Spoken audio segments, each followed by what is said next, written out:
We have two more mantras left. So the next mantra is Shraddham pratarhavamahe Shraddham madhyandinam pari Shraddhagam suryasya nimruchi Shraddha Shraddha Hama. This is a comparatively simple mantra. The Shraddham Prataha Havamahe. So we invoke. Havamahe means we invoke. It comes from the root hu ahoyate. That means we now invoke, we call. So we invoke, we call, we invite Shraddha. When Prataha, in the morning, we invoke Shraddha in the morning. Shraddham Madhyam Dinam Pari, we invoke Shraddha in the midday. The word Pari means beyond, not just at midday. And then, like for example, you call at 12 o'clock and 12:01. All right, Shraddha, I don't want any more. So it has to continue. Pari means beyond. So midday and beyond. And then Shraddham Suryasya Nimruchi. And not only that, at the time of the downward movement of the sun. Nimruchi means when the sun is setting. It comes from the Sanskrit root mrich. That is, mrich means to move. Ni means downward. So nimruchi means moving downward. So as the sun is setting also, Shraddha, O Shraddha. Then here is saying Shraddham Suryasya Nimruchi Shraddhe, He Shraddhe, O Devi Shraddhe, Shraddhapaye Hama, Shraddha, Shat Dhapaya. That is how you break this word. Shat means make my Shraddha, Dhapaya means well supported. This comes from the Sanskrit root Dha, Dharane. So that which is supported. So please support, let my Shraddha be supported even when the sun is setting in all the three. And then Ha means Iha, here. Hama, Ha, here. Ma means to me. Mam becomes Ma in the Sandhi rules. So in other words, we invoke Shraddha in the morning, and then as soon as she comes, we don't want to leave her. So she has to be there in the afternoon, and as the afternoon is going, and even when the sun is setting, throughout, for me, Shraddhe, please be with me. So what does this mean? It means that consistency in commitment. It is not sporadic. So 99% of the people, this is a local sthiti, that is all. There is a lot of enthusiasm in the beginning. And then everybody will be saying, we will learn this, we will do this. In 1 year we will learn the entire Veda. Then they start with so much of enthusiasm, and then everything fizzles out. After 1, 2, 3 times, then they will find that either they don't have the Shraddha for that, or they don't have the ability for that, and they don't care about building up the ability also. So may this not happen to me. That's the prayer for her.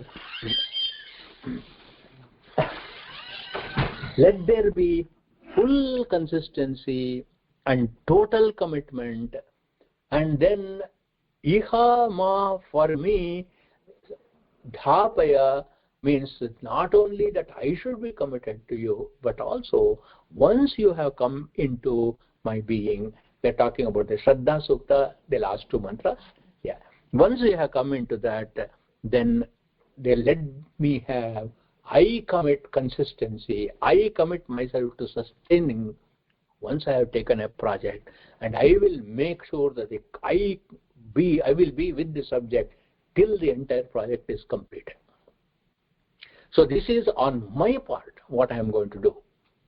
On your part also, hey Shraddha Devi, don't desert me.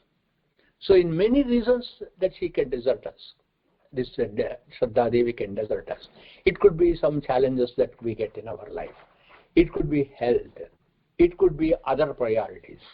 Then once those other priorities come, natural tendency for human beings is to move away from that. When we move away, Shraddha also moves away, isn't it? So who should support what? We must support Shraddha Devi by providing her in our being and say that as soon as I have taken up a project, please don't desert me. And then Shraddha Devi in turn also should not desert us just because some challenges come into our life. And therefore, we are now praying to Shraddha, when I am weak, you strengthen me. And when I am strong, I will make sure that I will not desert you. Because usually what happens when things are going well with us, we are healthy, we are, everything, then we look for having fun. And then we run away from difficult projects. We will say, okay, everything is fine with me, let me go for a vacation, let me go and have enjoyment, and then let me go shopping, let me go sleep. So this is the human tendency. And then Shraddha should come and support us, so don't leave us. And then quality and quantity. So what does Shraddha represent? High quality, but at the same time there must be an enormous amount of output also. Of what?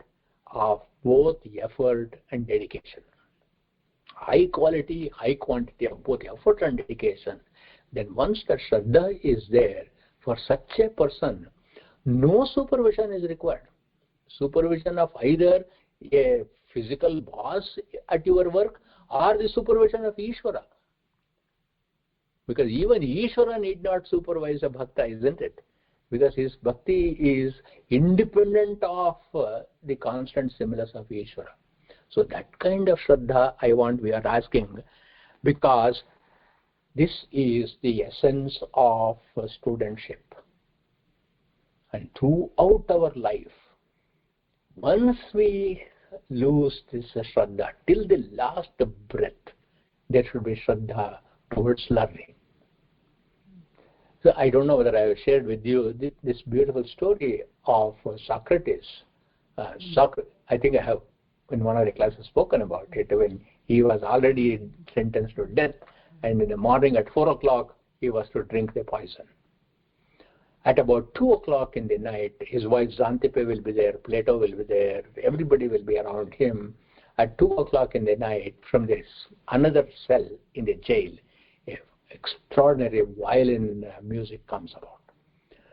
Then Socrates said, please call him, I want to learn to play violin. His students say, you're going to die in 2 hours. And you say you want to play violin. He said, I have 2 hours. And that's why we, even now, after 2000 plus years, we remember Socrates. For him, Shraddha paye hama. It never left him. So, there is a beautiful Subhashita in Bhartrihari's Niti Shataka. Arabhyate nakhalu vigna bhayena nichaihi. Those who have no Shraddha in them, oh, this is not for me, I am very busy, I have got this to do, I got that to do, and therefore I don't even take up this project. Let's wait till I am 70, 60 years, 70 years, 80 years. Then I will be retired, everything will be fine, my children will be all gone, so now I will take up the project. And they will never start in their life. Arabhyate vigna bhayaihi nakhalu nichaihi. Prarabhya vigna nihata viramante madhyaha. The other mediocre people, what they do is they start the project and then they will get some reason to drop off the project in the middle, and whatever reason comes, they will simply drop off that. And then vignaihi punaha punarapi pratihanyamanaha. Vignaihi, because of all the obstacles that come, punarapi, again and again, pratihanyamanaha, even if they are attacked, prarabdham uttama na parityajanti. Once they have started the project, until it is over, they will never give it up. That means for such people, the Shraddha Devi has blessed. So that is why we must be very careful to take up a project and then evaluate all the vignas, whatever is possible, develop a strategy, what could happen, and then once you take up the project, until it is completed, don't give it up. So, prarabhyate vigna bhayaihi nakhalu nichaihi. So then this is morning. This is Shraddham pratarhavamahe. So in the morning what you do, you look at your own abilities and then take up a project that fits your ability. And as soon as you have decided, Shraddha in the morning has come. Then in the afternoon, what is the nature of the afternoon? Very hard, lot of work, pressure, demands, all those things are there. Many vignas will come, but then you don't give it up. So Shraddham madhyandenam pari. Then what happens towards the evening? Then you are tired, you are bored, your number of things will happen. Then you will say, all right, we'll see tomorrow. And then you will postpone it to tomorrow. But one of the things is, if that 1 minute or 2 minutes when the mind wavers, you must stick to it. Then the momentum will carry you. If you lose that one moment, then we will lose the project. That's why they say, asmin kshana kartavya. Catch that moment, and therefore we are asking Suryasya Nimruchi. That means when the sun is setting, our mood is also setting. Our enthusiasm is setting. Our physical strength is setting. At that point of time, we must uplift ourselves, kick ourselves and say, come on, get up, we have to finish this project. That sets apart a person for whom Shraddha has blessed. And Shraddha will not bless unless we ask her, please bless us. And here he is blessing. So our slipping from enthusiasm incidentally is very insidious. We will not even know that we are slipping in efficiency. We just discover.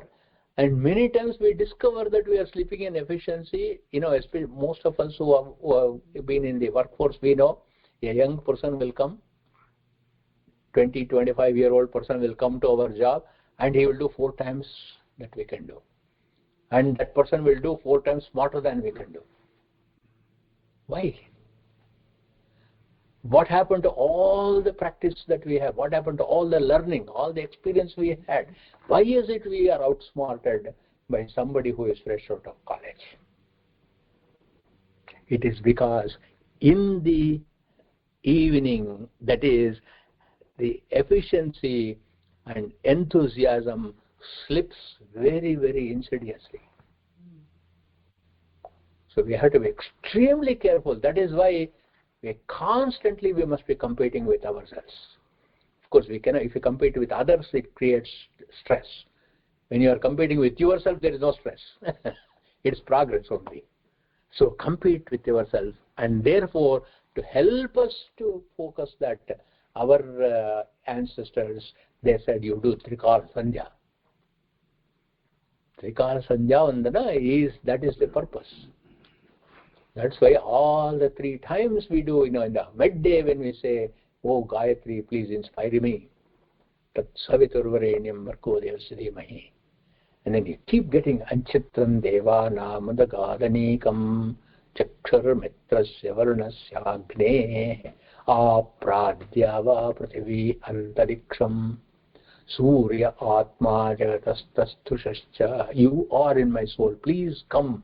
The brilliance of the afternoon sun, please inspire me. And then this Trikala Sandhya, and constantly. Now the question is, how to achieve this quality? How to make sure that we get this ability? This is something that we should teach our children. Start in very simple steps, small bite size. Do not become so ambitious. You are only 18 years old, and don't start dreaming, I'm going to get Nobel Prize. Because if you want to get Nobel Prize for the next 50 years, you have got to plan your life. How can you do that? Start in a very simple way, and then tell yourself that the over-ambitiousness is not good. The body should grow. As the body is growing, wisdom should grow. As the wisdom is growing, the effort should grow. As the effort is growing, results will grow. That is how we should advise our children. Because otherwise, they will be in daydreaming state and productivity will not be there. And afterwards, what happens? They'll be taking on too many projects, and at one point of time, they will say, they'll give up everything and end up mediocre. That's why in the Kalidasa, in the Raghuvamsha, gives us a beautiful template for that. Akara sadrisha prajnaha, prajnaya sadrishagamaha, agamais sadrisharambha, arambha sadrishodaya. How were the Raghu kings? Akara sadrisha prajnaha. Look at your form, look at your mind, look at your intellect. As of now, what is my ability? Take a project appropriate to their ability, but a little more challenging. This is what I was telling my children on the Deepavali day. You take a project which is not so easy that you will finish it. If you are allocating something for 1 hour, take a project which will needs 1.5 hours. But don't take a project which will need 5 hours and want to allocate only 1 hour. So, akara sadrisha prajnaha, wisdom must be, or the awareness of what we are capable of must be in keeping with my present situation. Then, based on the tools that I have now, prajnaya sadrishagamaha, you have to take a project which is in keeping with that. Agamai sadrisharambha, based on that, determined, planned, well-directed effort should be taken up. Then arambha sadrishodayaha, that is, as we have taken up, the outcome also should be evaluated constantly. Now I am 20 years old. This is my mental status, what I have achieved. Now I am 25 years. This is my physical and mental status. What did I achieve? Like that, one must benchmark. This is how we must guide our children. When we do that, we are not taking away their enthusiasm on the one hand. On the other hand, we are putting them in Shraddha, constant Shraddha, and then constantly pushing themselves to be better than what they are yesterday. Then what happens? No matter what your age, no matter what your physical condition, you will be fit to be in a cultured society. Alva? So that is the message here. Then, in due course, then what happens? Actually, your ability raises exponentially. And that is why we have to again take the sun as a role model. Everywhere in Vedic wisdom, always we take sun as a metaphor for role model. So in the morning there is the sun. Then when you stand in front of the sun, you will see the shadow is very, very long in the morning, isn't it? As the sun keeps rising, if you are facing east, the length of the shadow goes on becoming less and less. Then when the sun is in the horizon, pretty much there is no shadow. What is this metaphor? This metaphor is that you take a project with lot of ambition. The ambition is as long as your shadow. But as the challenges of the work increases, the length of the shadow goes on reducing. That means your output, your productivity, everything goes on reducing. In the midday, when your productivity must be at the highest, at that point of time, the output is zero.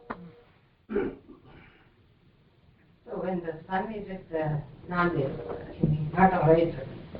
At the Nadi, right on your head. Now let us stand, instead of facing east, let us stand facing west in midday. Then what happens?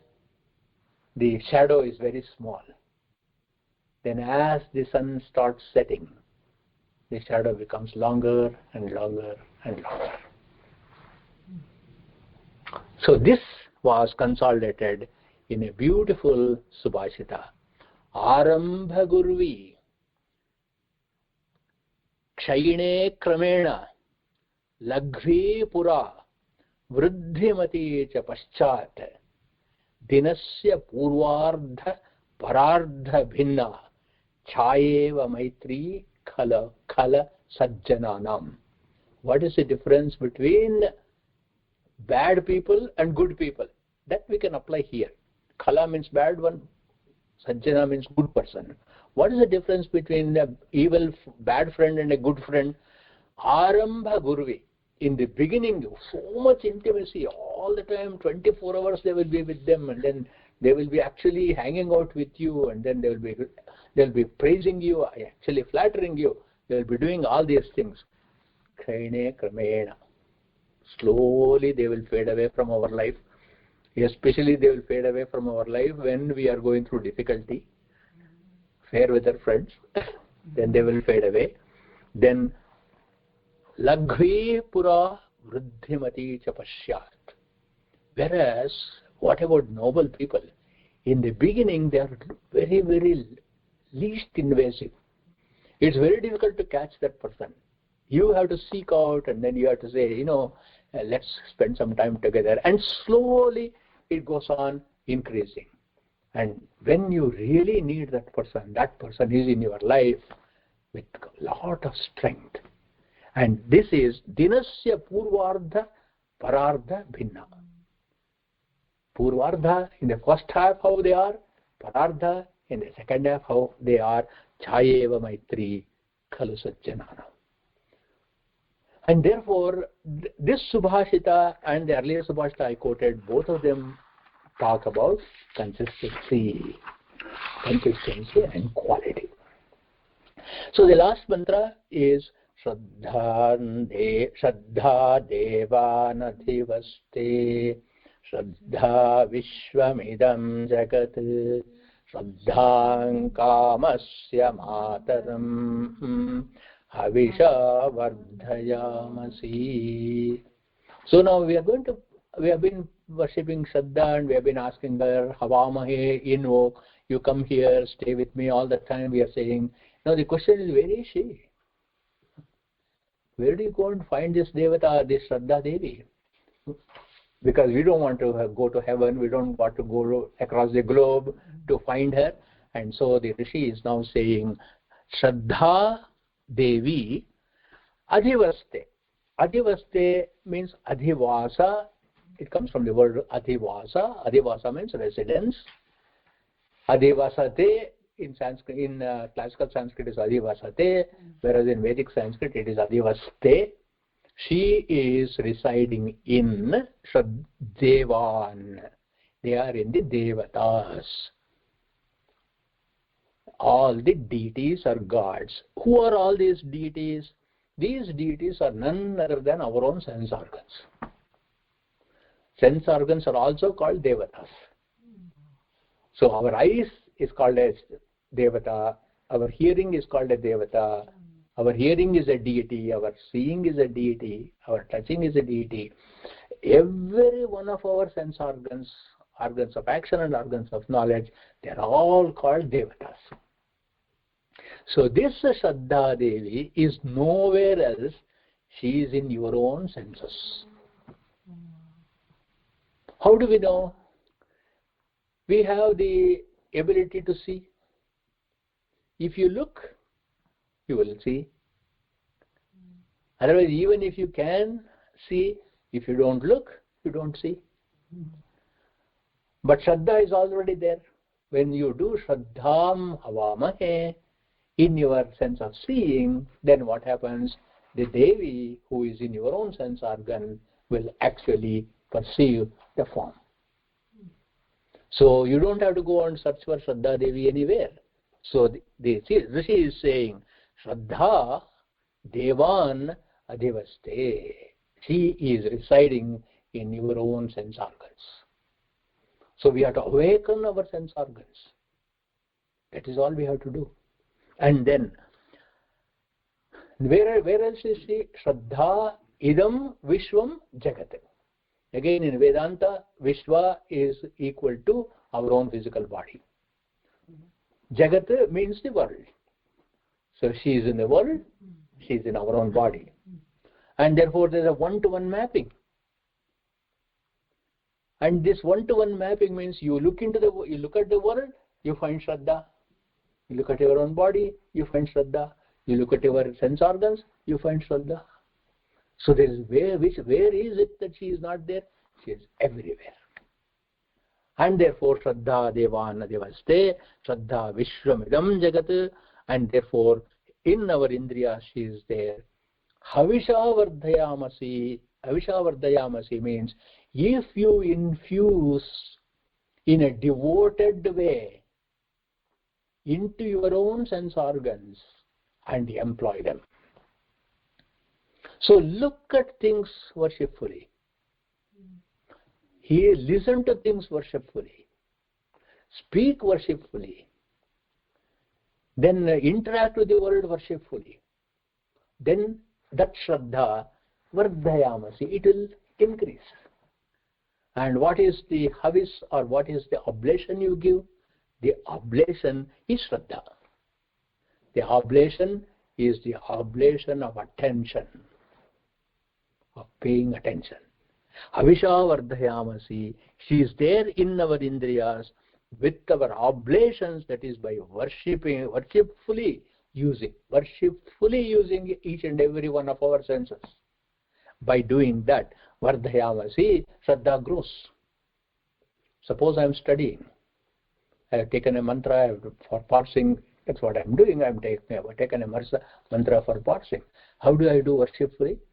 When I am reading the mantra, I worship the Devata in my eyes and say, please read the text. Then I worship the Devata in the Manas, the Manobhimani Devata, and then say, Manas, hey mind, understand what you are studying. Then you worship the intellect.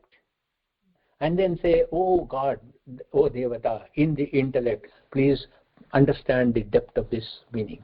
So when you do it with that sense of worship, Havisha Vardhayamasi, then what happens? What you read, what you think, what you understand, what you analyze, all of those things will be the speech of God. This is how we empty ourselves and let the Ishvara speak through us. So he is saying, Havisha Vardhayamasi. Suppose I study the mantra with the arrogance saying that I know Vedic Sanskrit, I know Vedic grammar, and then I will parse this, then I will only be giving you word meaning. That is all. For word meaning, why should I talk? You can find yourself. Isn't it? And then, so the entire Vishwam, the whole world and our body is Shraddha Mayam. Everywhere it is Shraddha only. The wind blows. When the wind blows, do you see any hesitation? When the fire burns, do you see any hesitation whatsoever? What does it mean? It means in the world you see everywhere things are happening out of Shraddha. Shraddha is another synonym for Satya. That's why in Mahanarayana Upanishad we say, Satyena Vayuravati, Satyena Adityo Rochate, Divi Satyam Vacha Pratishtha. Everywhere you substitute Shraddha, it is still correct.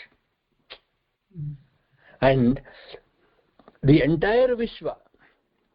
And then, So now the question is, Havisha Vardhayamasi, that means I am going to infuse these devatas with the Havis or my worship.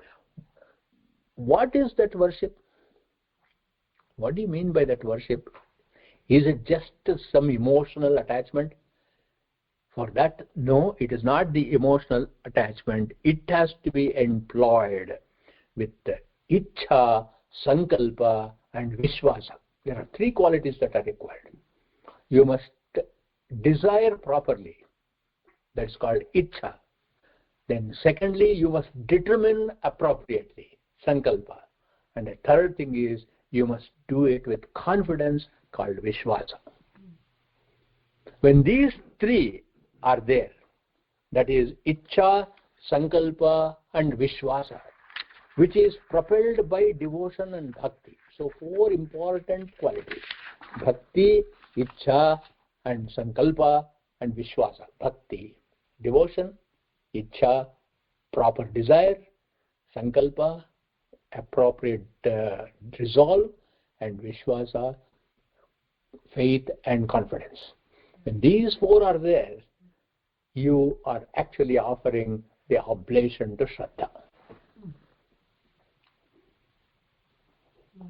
That is the Havis. It is not just take some key and then say Shraddhaya Swaha. That is fine. When you are doing it, you have to think about these four qualities. Then what happens? The prajna or the wisdom, then wisdom becomes commensurate with the ability of your body and mind. And when it becomes commensurate, then what happens? You will know how to determine a goal, which is called Sankalpa, and then you will prepare the mind properly. And once these two are there, automatically your body will cooperate. All fatigue goes away. All anxiety goes away. All aches and pains, they get suspended. They will be waiting. They will come later on. But all of them go away, and therefore bhakti, Ichcha, Sankalpa and Vishwasa, with those Havis, O Shraddha Devi, Vardhayamasi iti. So with this we conclude our study of Shraddha Suktam. Thank you.